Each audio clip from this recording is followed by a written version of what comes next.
안녕하세요. 얼마 전에 쓸데없는 짐덩어리를 다른 사람에게 떠넘기고 드디어 홀가분해진 30대의 평범한 돌싱녀입니다. 결혼을 하고서 마냥 행복하게만 사는 여자는 아마 없을 거라고 생각해요. 알게 모르게 가지고 있는 비밀도 있을 것이고 숨기고 싶은 것도 있을 수 있죠. 남들에게는 항상 잘 사는 것처럼 보이고 싶지만 사실 다른 사람 도움을 받아서라도 벗어나고 싶은 상황도 있기 마련이잖아요. 저는 친정의 도움을 통해 정신 나간 집구석에서 탈출할 수 있었던 사람이에요. 그리고 그런 제 탈출 과정을 다른 분들과도 나누고자 이렇게 사연글을 쓰고 있죠. 저는 대학을 정말 관심이 하나도 없던 곳으로 갔거든요. 제 특기를 살릴 수 있는 전공도 아니었고요. 그래서 졸업하고서도 갈피를 못 잡고 이것저것 다른 일에 손을 댔죠. 그렇게 이리저리 전전하다 남편과 만났고 3년의 연애 끝에 결혼을 하게 됐죠. 결혼 당시에는 20대 후반 젊은 나이였고요. 남편은 평범한 회사원으로 저와 나이 차는 좀 있어요. 사실 결혼할 때까지 고민이 많았어요. 남편이 분가를 못하는 상황이라고 했었거든요. 결혼을 하면 우리 집에 들어와서 살아야 한다. 그리고 하던 일은 그만둬야 할지도 모른다. 이렇게 말했죠. 다만 몇 년 동안 열심히 돈 모아서 가능하면 분가할 거라고 이야기했기 때문에 솔직히 그것만 믿고 결혼을 한 거였어요. 그런데 세상 일이 다 마음대로 되지는 않더군요. 막상 결혼을 하고 보니 많은 것들이 달라졌어요. 결혼 전에는 다정했던 시모가 할 줄 아는 게 아무것도 없냐며 짜증만 냈고 잘해주던 남편도 점점 소원해지는 걸 느끼게 됐거든요. 결혼한 지 3년이 지났을 무렵 시집살이가 너무 고되어 남편에게 물었죠. 여보, 우리 분가는 언제 하는 거야? 나 너무 힘들어. 돈을 모으고는 있어? 나도 열심히 모으는 중이야. 재촉하지 좀 마. 돈이 그렇게 쉽게 모여? 지금 이 집에 사람이 몇 명인지 알아? 사람 넷에 일하는 사람은 나뿐이야. 그러니 당연히 돈이 안 모일 수밖에 없지. 그럼 내가 일이라도 하면 되지. 그게 가능한 일이라고 생각해? 너 일하면 아픈 우리 아버지는 누가 봐줘? 우리 엄마 병원은 누가 데리고 다니냐고. 어려도 제발 생각 좀 하고 살아라. 어? 매번 이런 식이었죠. 돈이 없다며 분가를 못한다고 하고 그래서 내가 돈 벌겠다고 하면 집안일은 누가 하냐고 버럭 소리치고 솔직히 이때쯤에는 남편의 말이 진짜인지 믿기 어려울 정도였어요. 그렇게 쳇바퀴 돌듯 시간이 흘렀는데 안 좋은 소식이 하나 들려왔어요. 친정아버지가 암에 걸려서 병원에 입원하시게 됐다는 이야기였죠. 친정아버지는 위험한 일을 하셨기 때문에 보험도 제대로 들지 못한 상태였어요. 그래서 병원비가 많이 나오면 그걸 부모님 두 분이서만 감당할 수가 없었죠. 결국 언니와 오빠 저 이렇게 셋이 십시일반 돈을 걷어 감당하기로 결정했어요. 솔직히 처음에는 남편이 좀 도와주지 않을까 생각했어요. 제가 내야 할 금액이 30만 원 정도였고 그간 친정에 명절 제외하고 용돈을 따로 드린 적도 없었으니까요. 그런데 시모에게는 매달 40만 원씩 용돈을 드리고 생활비도 따로 드렸거든요. 그래서 저녁 식사 시간에 남편에게 넌지시 이야기를 꺼냈어요. 여보, 우리 아버지 암으로 병원에 입원하셨어. 그런데 병원비 감당이 안 돼서 언니, 오빠, 나 이렇게 셋이서 나눠내기로 했거든. 30만 원씩 내기로 했는데 그 돈 좀 부탁해도 될까? 30만 원? 그렇게 큰 돈을 갑자기 어떻게 빼? 그리고 넌 돈 벌지도 않으면 쓰는 건 쉽지? 어떻게 내 사정 하나도 고려 안 하고 그런 이야기를 할 수 있어? 돈 버는 게 그렇게 쉬워 보여? 그리고 나한테 무슨 돈 맡겨놨어? 정말 한심스럽고 차가운 말이었어요. 일을 안 하겠다고 한 것도 아닌데 놀면서 돈도 안 버는 사람처럼 몰아가더군요. 그렇게 말하는 남편놈을 보며 오랜만에 화가 확 치밀었죠. 그런데 옆에 있던 시모가 더 짜증나는 말을 하더군요. 아이고, 돈 한 푼 안 버는 식충이가 무슨 돈을 달래? 너 돈도 안 벌면서 돈 쓸 궁리만 하는 버러지니? 네 아버지 병원비는 병원비고 우리 아들이 번 돈은 우리 아들 거지. 왜 네가 우리 아들한테 돈을 달라 말라야? 어머님, 저 결혼 전에 일하고 있었어요. 돈 벌고 있었다고요. 그런데 일 못하게 하고 집안일 시키고 아버님 수발만 들도록 만든 게 누군데? 어머님이랑 당신이잖아. 해달라는 대로 했으면 내가 원하는 것도 들어줘야지. 먹여주고 재워주는데 그런 일도 안 하면 그게 사람이야? 그리고 네가 일해봐야 얼마나 벌어? 가방끈도 짧은 게 고작 200만 원 벌어왔으면서 그걸로 유세는? 그 돈 버느니 우리 집에서 일하고 수발대는 게 훨씬 낫지. 그게 왜 훨씬 나아요? 지금 아버지가 아픈데 돈 한 푼도 못 받는 신세인데. 그리고 제가 집안일에 수발만 들어요? 아가씨는 어떻고요?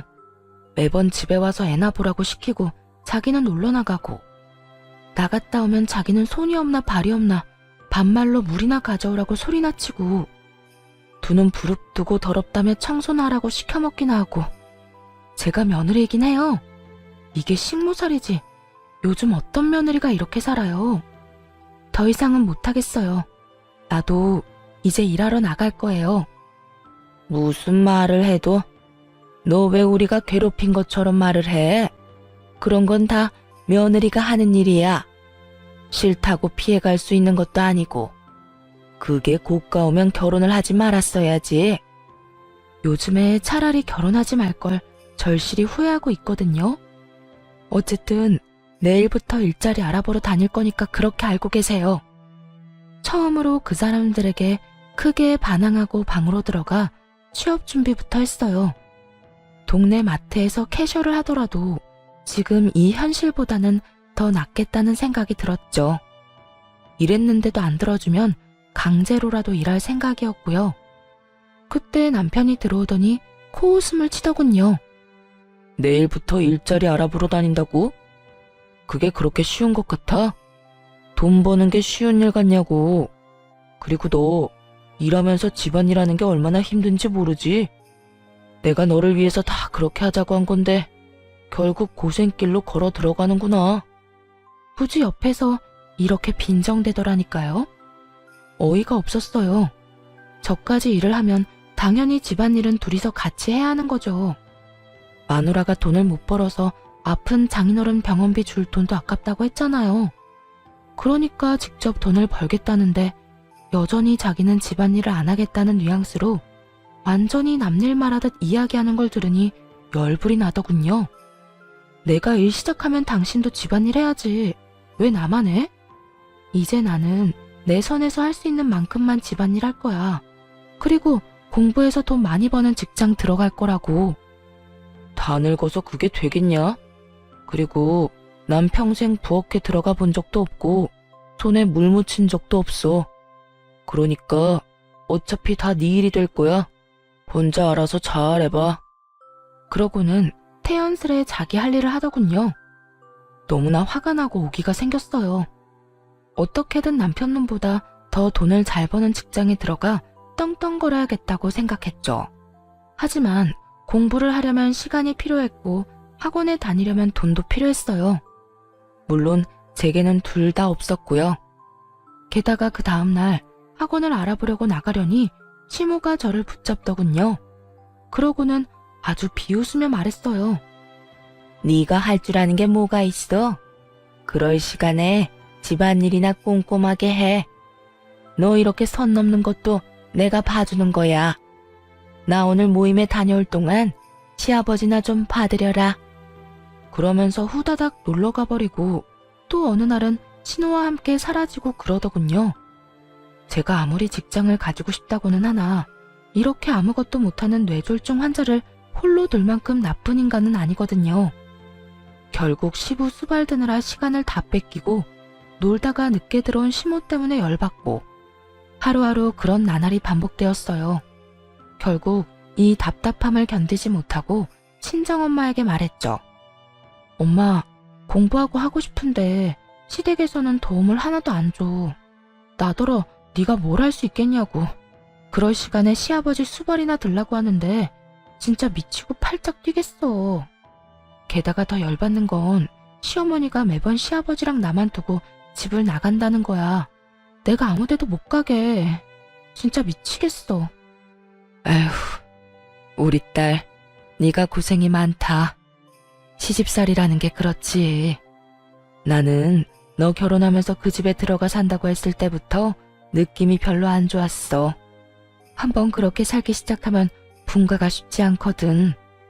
그 상태가 편해지면 아무도 놓아주려고 하지 않을 테니까.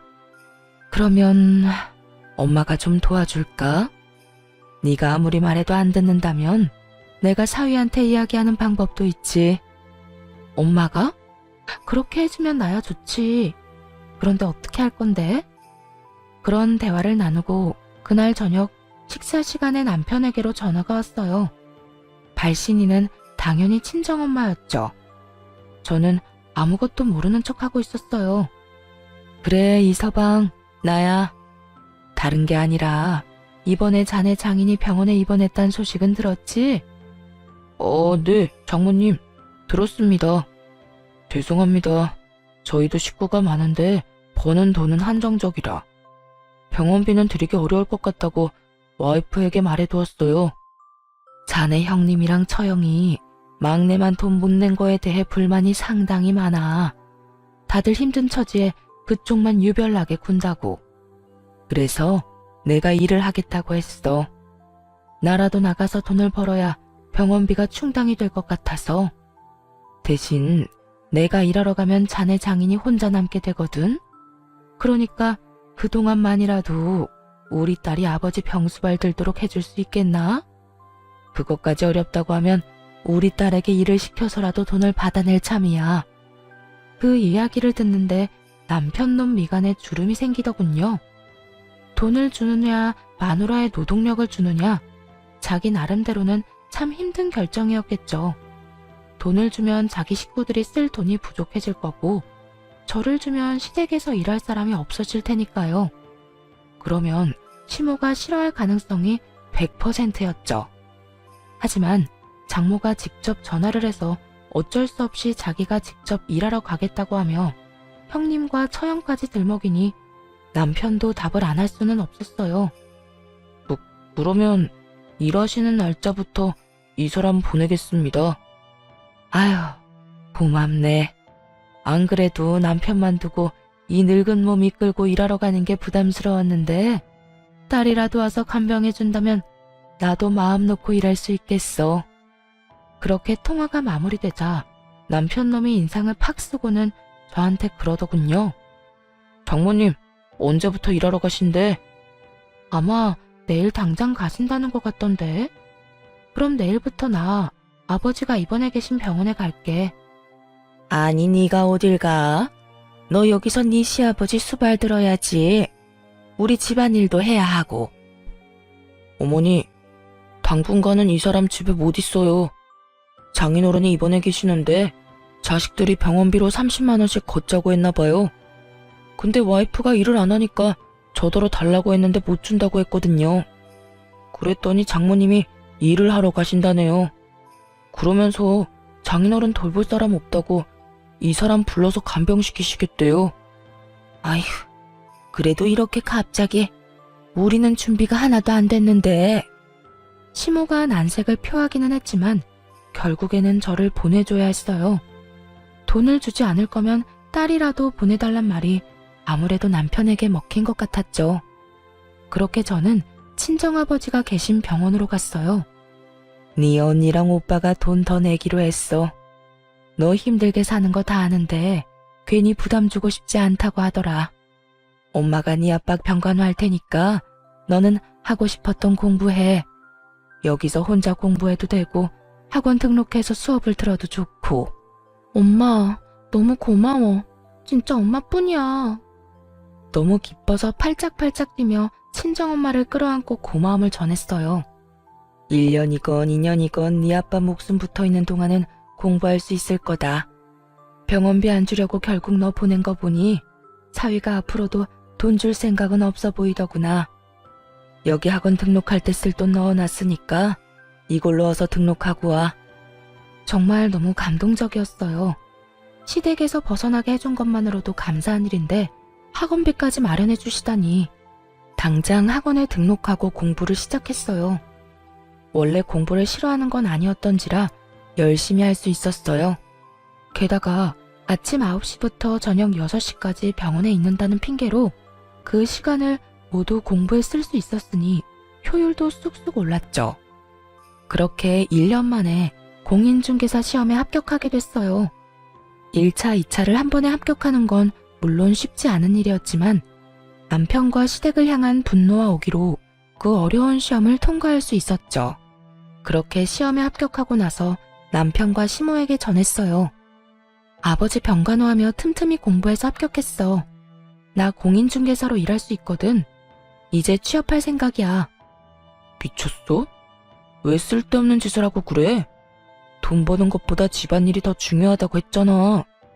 너 설마 이러려고 장인어른 병간호하겠다고 했던 거야? 지금 내 인생에 돈 버는 것보다 중요한 건 없어. 우리 아빠 아플 때 나한테 일도 안 한다고 하면서 돈 한 푼 안 준 사람이 누군데? 당신이 내 상황이었어도 그런 식으로 이야기했을까? 나는 그 이야기 들을 때 정말 더럽고 치사하다고만 생각했거든? 아, 시집와서 돈도 못 벌면 친정에 도움도 제대로 못 주겠구나. 그 생각하면서 5기로 시험에 합격한 거라고. 나도 이제 내 돈 벌어서 친정에 당당히 도움 줄 거야. 그럼 우리 아버지는? 아픈 우리 아버지는 누가 돌봐? 당신이 보면 되겠네. 무려 4년 넘게 내가 수발들었어. 당신 아버지가 아픈 건 당신이 알아서 할 일이지. 직접 못하겠으면 돈으로 사람 사서 쓰든가.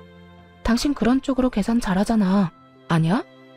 그리고 이제 난 내 아버지만 건사할 생각이라 당신 아버지한테 신경 쓸 틈이 없어. 와, 이게 네 진심이었어? 너 진짜 불효라는 게 뭔지 잘 알려주는 사람이네. 네 아버지만 소중하고 내 아버지는 소중하지 않다. 당신 아버지가 소중하지 않았으면 4년이나 넘게 수발들었겠어? 그리고 불효를 저지르는 건 넌데 왜 내가 욕을 얻어먹어야 해? 당신이야말로 불효자 그 자체 아냐? 아픈 아버지를 마누라한테 맡겨놓기만 하면 다라고 생각하고 있는 건 아니지? 그걸 사람들이 뭐라고 하는지 알아? 대리효도라고 그래. 남 시켜먹을 생각만 하지 말고 당신 스스로 효도할 생각도 좀 해. 뭐? 너 지금 말 다 했어? 나한테 감히 그딴 말을 짓거린 거야? 지금까지 속 편하게 먹여주고 재워준 게 얼만데. 먹여주고 재워줘? 끼고 있네. 넌 그게 와이프한테 할 말이야? 먹여주고 재워주는 대신 죽어라 일 시킬 거면 그게 식모살이랑 뭐가 달라. 차라리 가정부가 더 낫겠다. 돈이라도 받지. 먹여주고 재워준다는 명목하에 돈 한 푼 안 주고 식모살이 시켜놓고는 이제 와서 뭐? 당신이 대체 뭘 해줬는데 이렇게 당당해? 결혼하면 일하지 말고 집안일이며 수발이나 들라고 한 사람은 바로 너야. 그래놓고 재워주고 먹여준 걸로 생색이란 생색을 다 떨어. 웃기지 마. 눈앞에 보이는 게 하나도 없었어요. 시험 합격이라는 추진력을 얻어 자신감이 가득 찬 상태였거든요. 정말 그 전부터 하고 싶었던 말을 다 했던 것 같아요. 이 상황을 깨부셔야 어떻게든 진전이 있을 거라 생각했거든요. 그런데 밖에서 저와 남편의 실랑이를 다 들었는지 시모가 갑자기 방으로 들어와 난리를 쳤어요. 얘 말하는 것 좀 봐라. 이제 돈 좀 벌 거라고 아예 유세를 떠내. 내가 왜 여태 너한테 일 못하게 한 줄 아니? 이럴까봐 그런 거였어. 어줍지 않게 번 돈 다 친정에 갖다 바칠까봐. 우리가 너한테 해준 게 얼만데 왜 그 돈을 다 친정에만 주려고 하는 거냐? 당연히 네가 버는 돈의 반은 우리 거지. 저 세상 논리를 펼치며 제가 번 돈의 지분이 자신들에게도 있다는 시무를 보고 너무나 어이가 없어서 할 말을 잃어버리고 말았어요. 말을 잊지 못하고 있자 시모가 아주 기세등등해서 그러더군요. 우리한테 돈 다 줄 거 아니면 일하지 마. 아니면 네가 번 돈으로 그동안 못하는 집안일 책임져야지. 네 시아버지 돌볼 간병인도 고용해야 하고 요리해주고 청소해줄 사람도 구해야 하고 너 때문에 못하는 거니까 네 돈으로 해야 할 거 아니냐. 그거 다 해결하기 전에는 일하러 못 간다. 네가 없으니 다 못하는 일 맞잖니? 집안일 할 사람이 없는데. 왜 집안일 할 사람이 없어요? 집에서 제일 하는 일 없는 사람이 하면 되죠. 너 지금 이 늙은이한테 일 시키려고 하는 거냐? 어떻게 그런 짓을 할 수가 있어? 솔직히 집에서 하는 일 없으시잖아요.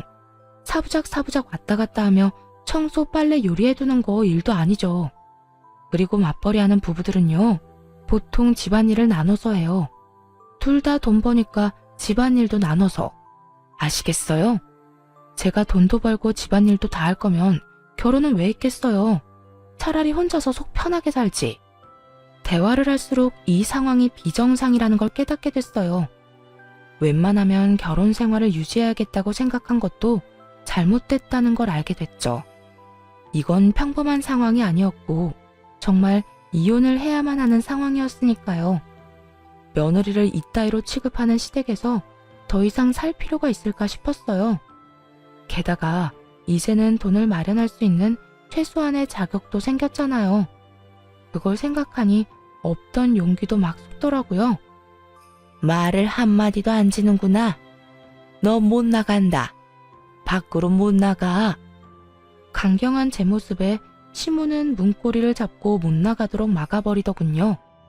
이에 지지 않고 시모의 손가락을 하나하나 떼어가며 말했어요.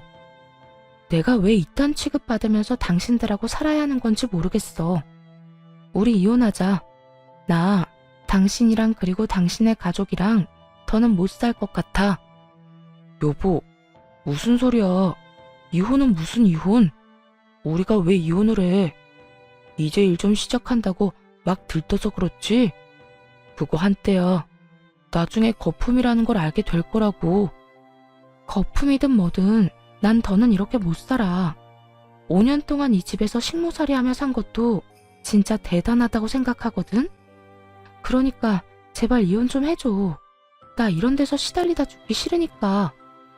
그렇게 소리를 빽 지르고 친정으로 와버렸어요. 짐들을 다 놔두고 왔지만 나중에 몰래 가서 가져올 생각이었고요. 시댁에서 나와 가장 먼저 한 일은 변호사를 만나는 일이었어요.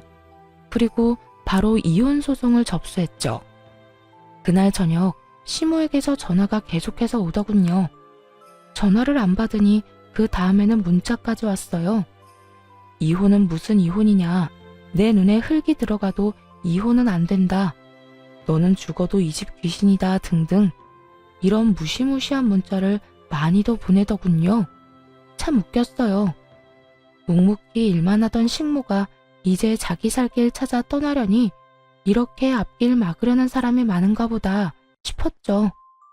시간이 흐르고 남편과의 이혼, 그리고 새로운 직장에 적응하기 등 그런 것들로 하루하루가 굉장히 버겁고 힘든 상황이 되었어요. 솔직히 다른 거에 신경 쓰고 싶은 생각도 없었죠. 그런데 하루는 웬 여자가 저를 찾아온 거 있죠. 처음에는 집 보러 온 고객인가 싶었는데 저를 콕 집어 잠깐 밖에서 보자더군요. 누구냐고 물었더니 남편 이름을 대며 할 이야기가 있다고 하는 거예요. 그 여자가 꺼낸 이야기는 충격적이었죠. 나요. 그 사람 애인이에요. 그런데 그 사람이 당신 때문인지 나하고 결혼을 빨리 안 해주더라고요. 이혼을 한다고 했는데 어떻게 됐는지 이야기도 안 해주고. 그래서 그 사람 등 떠밀어주려고 당신 만나러 온 거예요. 우리를 위해서 빨리 이혼해주면 안 될까요? 뜬금없이 등장해서는 정말 기세등등한 상간녀였어요.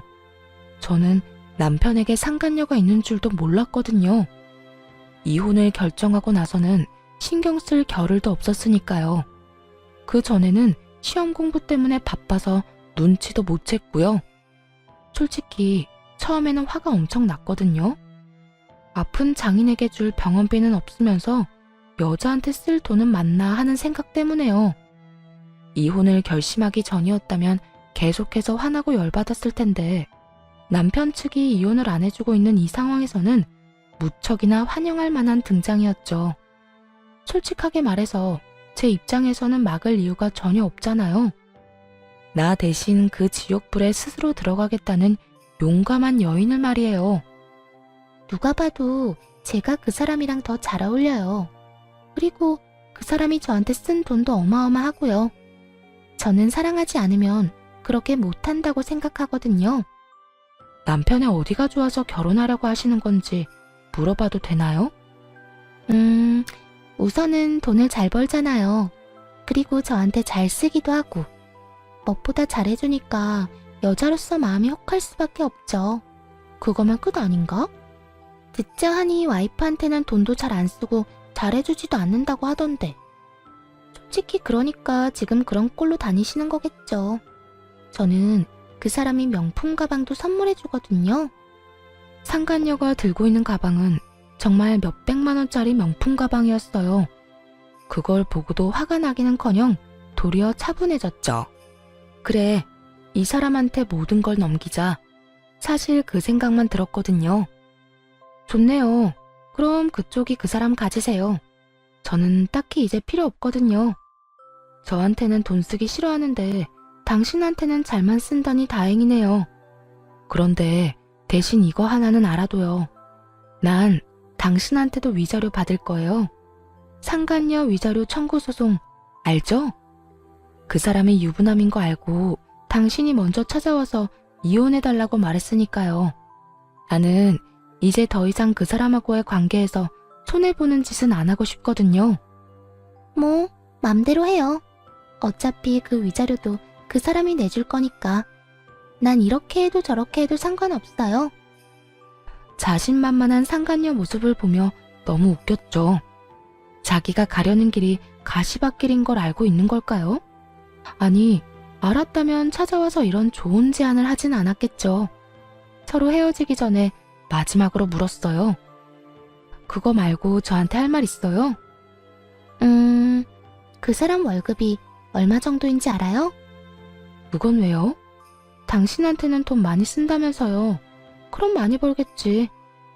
나한테 한 달에 100만 원씩 꼬박꼬박 주긴 했거든요. 그런데 월급이 얼만지는 절대 이야기를 안 해주더라고요.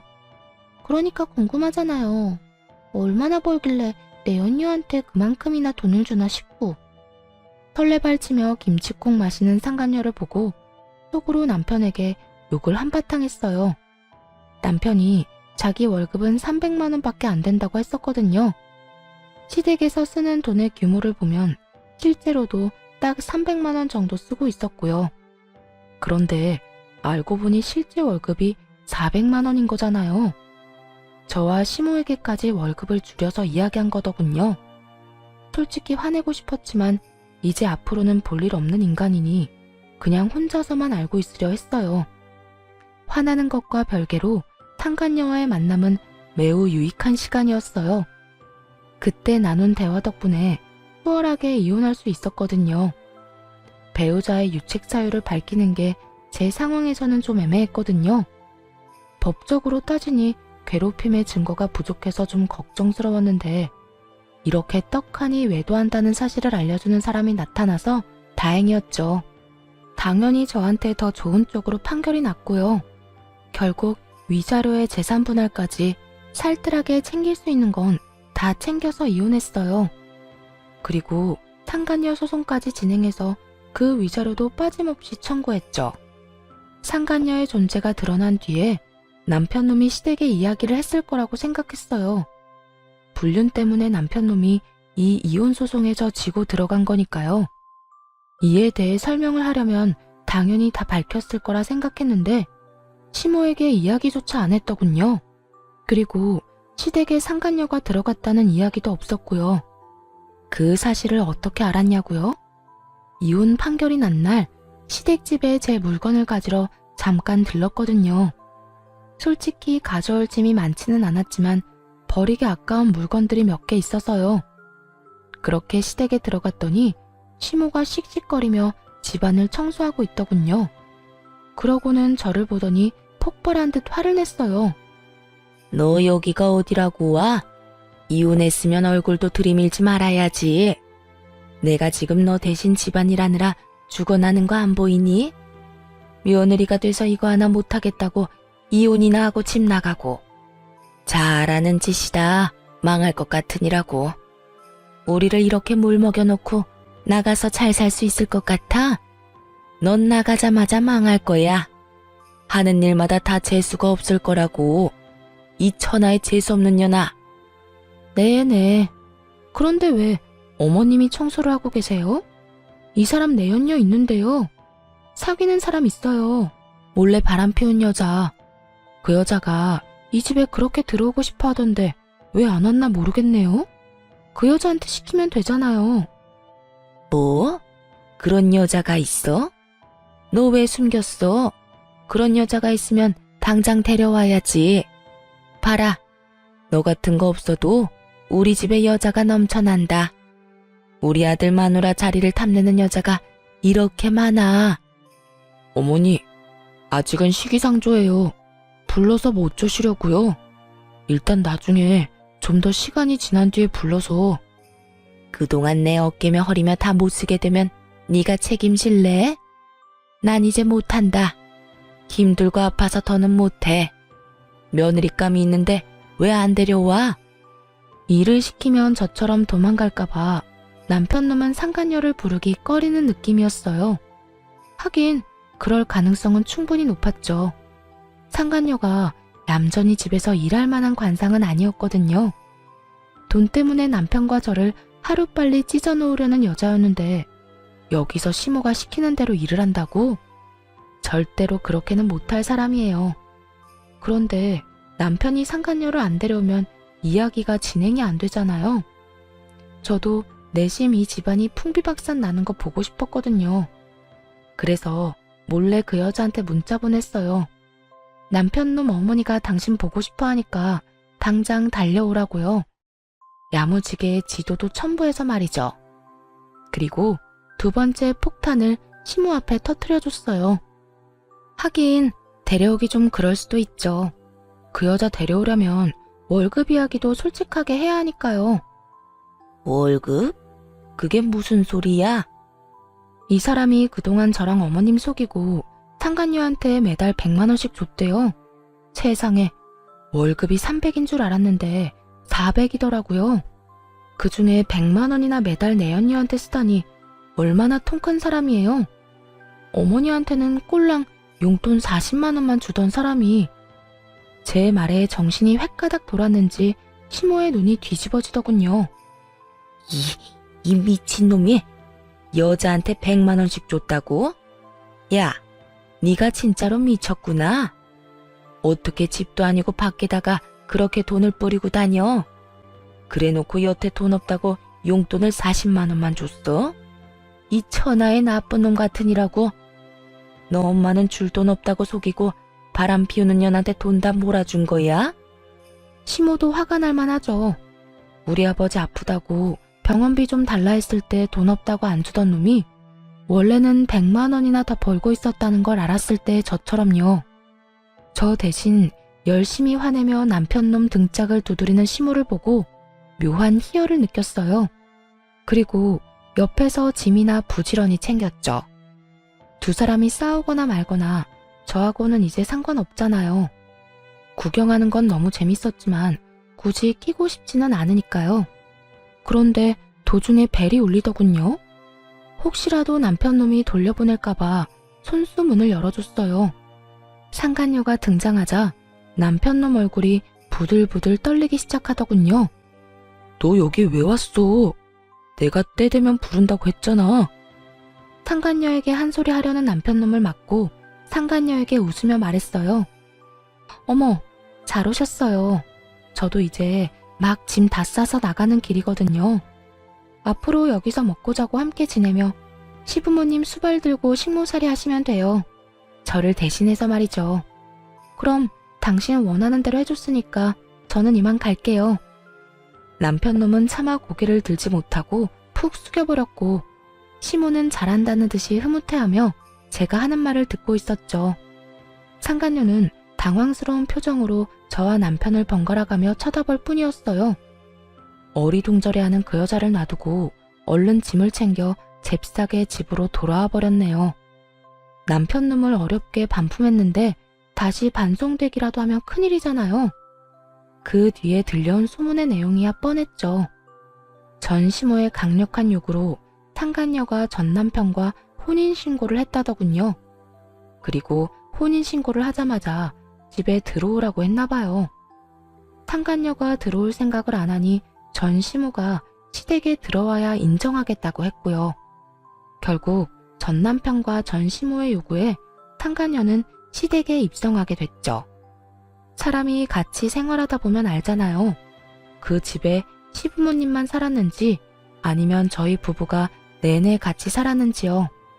분가하지 않고 지내야 한다는 사실에 상간녀가 제대로 놀랐나봐요.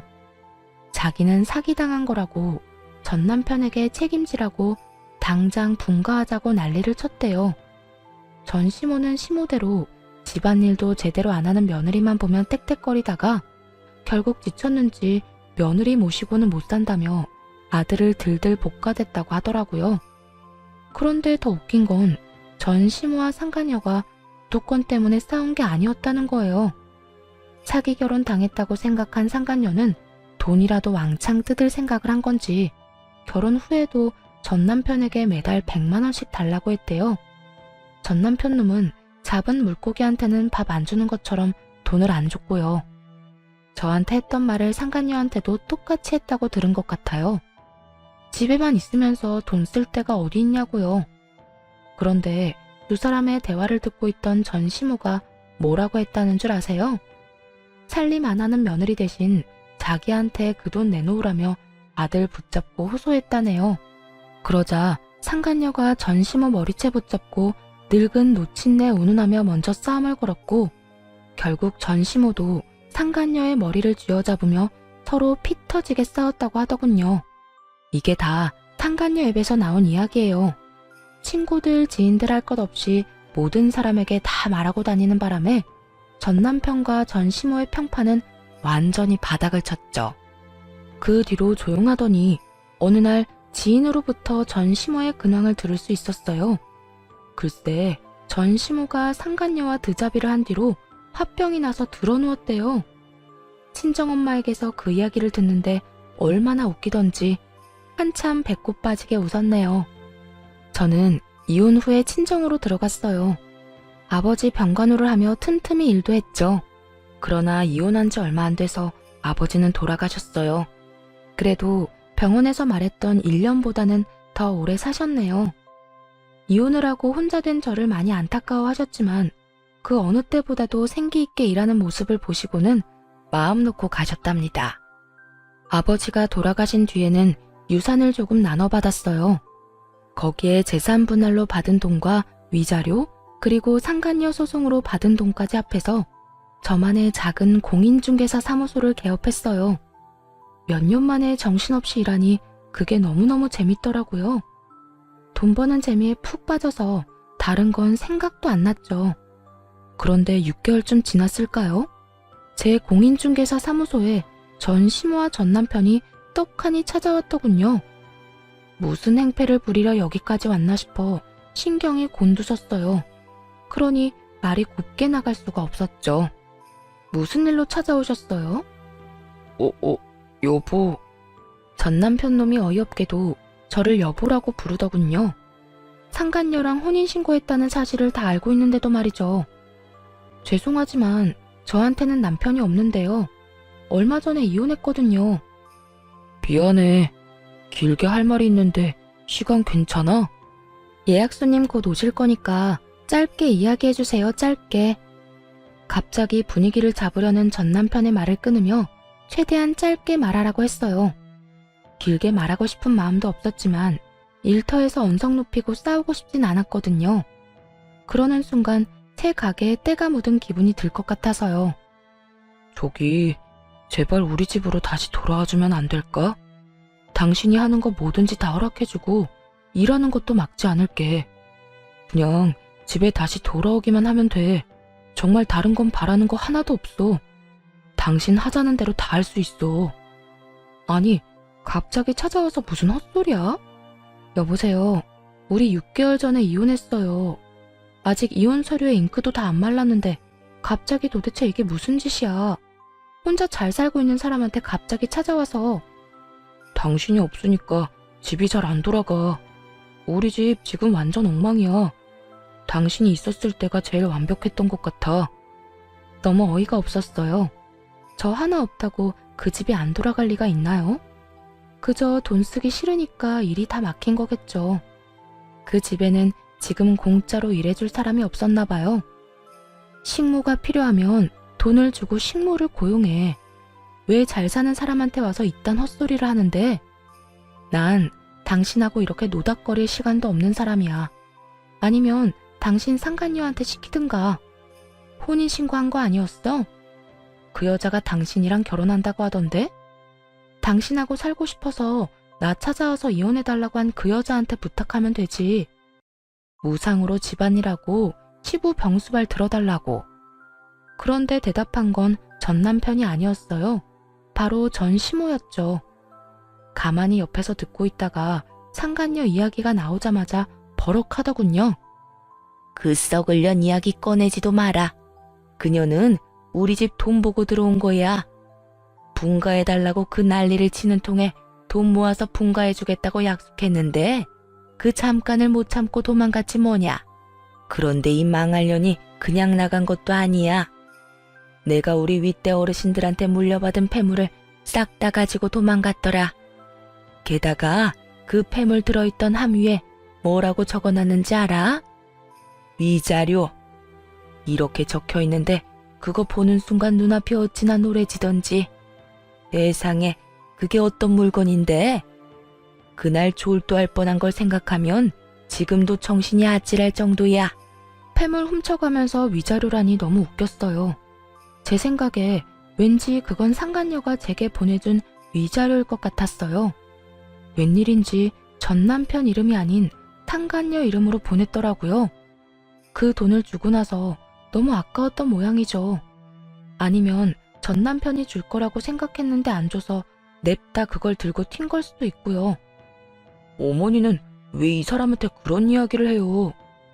창피했는지 전 남편이 제 눈치를 보며 그렇게 말하자 전 시모가 급발진하며 소리치더군요. 조강지 쳐버리고 잘 되는 놈 하나 못 봤어.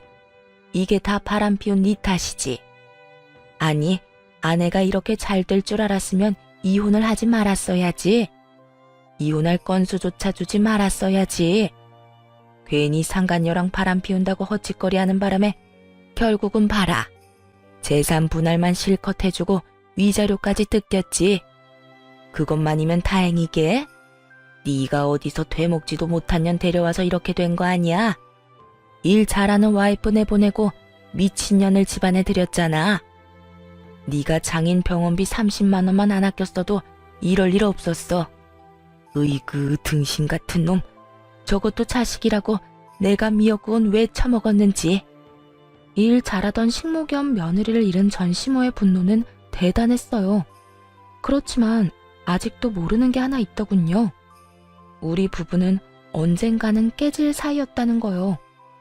일방적으로 한쪽만 착취당하는데 지속된다는 게 더 웃긴 거잖아요.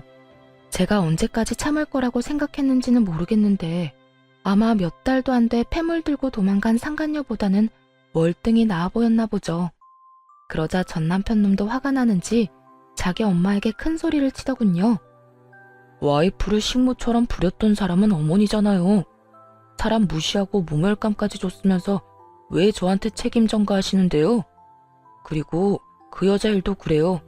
처음에 부르지 말자고 했잖아요. 시간을 들이자고. 그런데 뭐가 그렇게 급했는지 조금도 못 참고 불러들여서는 결국 보세요. 여자가 놀라서 도망갔잖아요.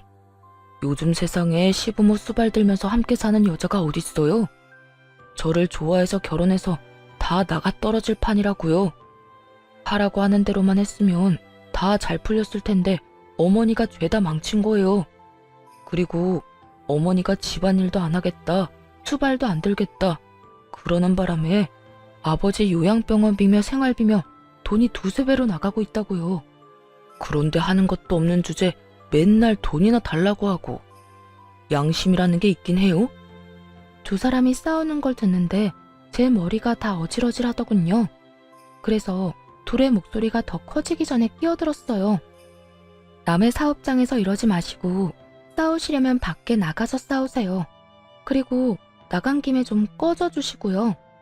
남 탓은 대체 왜 하시는 거예요? 둘 다 똑같이 잘못한 건 사실이잖아요. 당신은 우선 바람을 피우면 안 됐고 우리 아버지 아플 때 조금이라도 돈을 썼다면 내가 이혼할 생각도 안 했겠지. 그리고 어머님도 마찬가지예요. 사람을 식모처럼 굴리더니 이제야 군말 없이 일해주던 며느리가 그리워졌나 본데 이미 버스 떠나도 한참 전에 떠났어요. 저는 사과받고 싶은 생각도 없고 그 지옥에 다시 돌아갈 생각은 추호도 없어요. 그러니까 그쪽 집안 문제들은 당신들이 알아서 하고 저하고 연결 짓지 마세요.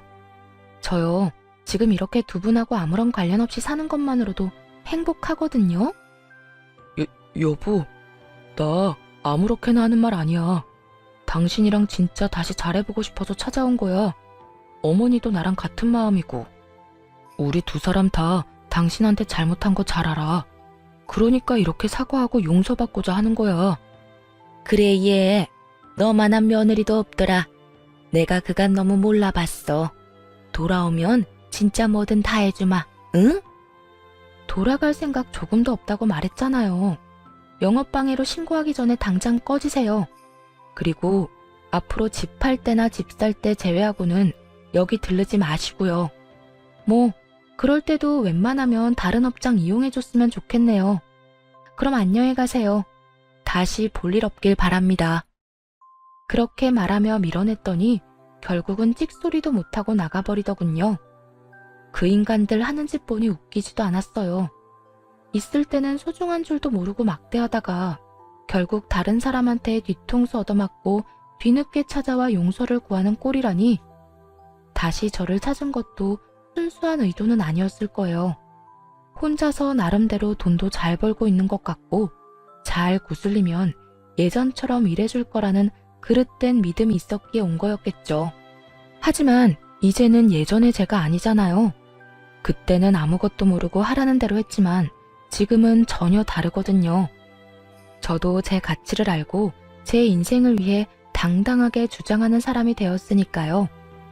저를 찾아왔다 간 후에도 전 시모와 전 남편이 제정신 못 차리고 또 싸워서 동네 주민들 민원으로 경찰까지 출동했다고 하더군요. 죽이 척척 잘 맞던 모자가 결국에는 앙숙이 되어버렸으니 조만간 그들이 살던 집이 매물로 나올 것 같다는 생각이 들었어요. 얼굴만 마주쳐도 싸울 텐데 계속 한 집에서 같이 살 수는 없을 테니까요. 이렇게 해서 그들과의 인연은 끝이 났네요. 저의 탈출도 정말 다행히 성공적으로 끝이 났고요. 저 사람들 틈바구니에 있었다간 제 몸이 남아나지 않았을 거예요.